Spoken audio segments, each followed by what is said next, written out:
Hello. So today's video is going to be on meditation. Well, there was a time that meditation was this daunting task that I felt like I was never going to understand and never going to be able to accomplish. And that is because my idea of meditation did not match what I was capable of doing.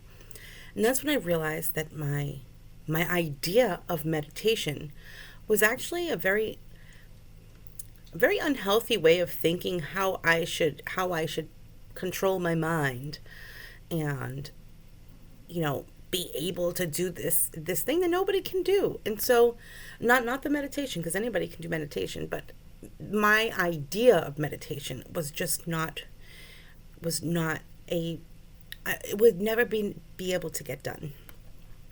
So I decided to do this video on meditation because I think that there's a lot of people that probably feel this way.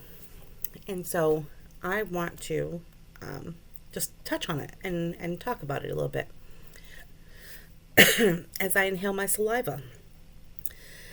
What is meditation? It's training for awareness and perspective.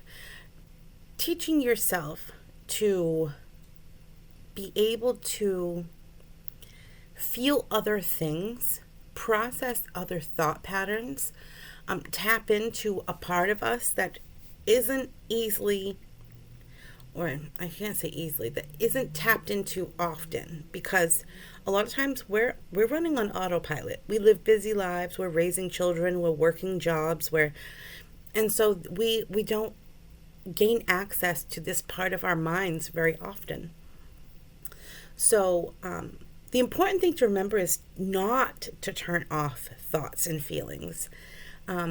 Instead, observe them without judgment. And this was the game changer for me. And I think this would be the game changer for a lot of people. So many people, including myself, when I first started, I was like, I'm never going to get this, because every time I would go into meditation, what do I have to do tomorrow would pop into my head. I'm so tired. That would pop into my head. I got to feed the cats. That would pop into my head. Instead of learning how to let the thoughts flow, whatever is coming in that isn't a new thought, I just let it go out. Learning how to observe new thought. If I'm laying there or sitting there with my eyes closed, and all of a sudden I see these dancing lights with your eyes are closed during meditation. Really just allowing that to happen and allowing yourself to observe this beautiful array of purples or blues or whatever colors you're seeing. Some people may never see colors, but other things will happen for them. Allowing the new thoughts to come in, whatever it is that you find useful, make a mental note of it.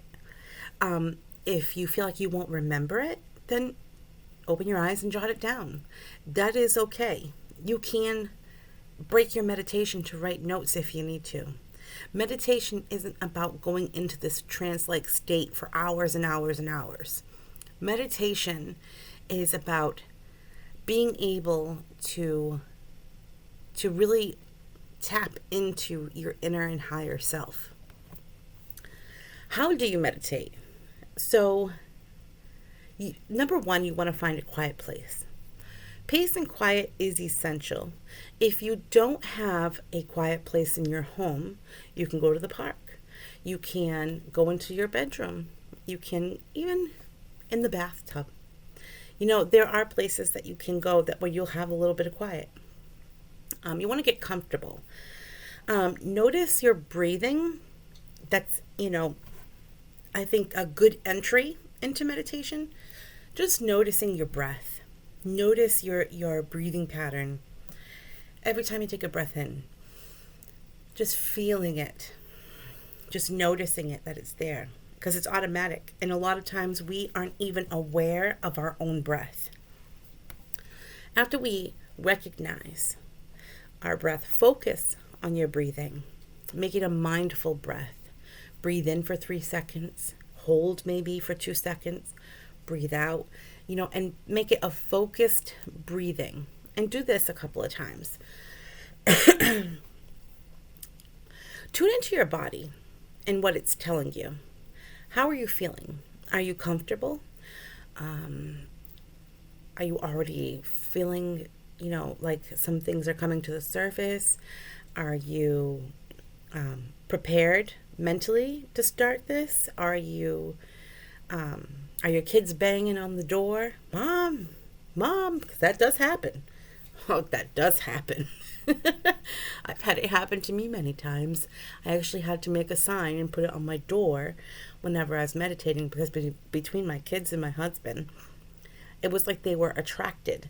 Every time I'd meditate, somebody came knocking on the door. So finally I said, I'm going to put a sign on the door so when they see it, they won't knock on the door.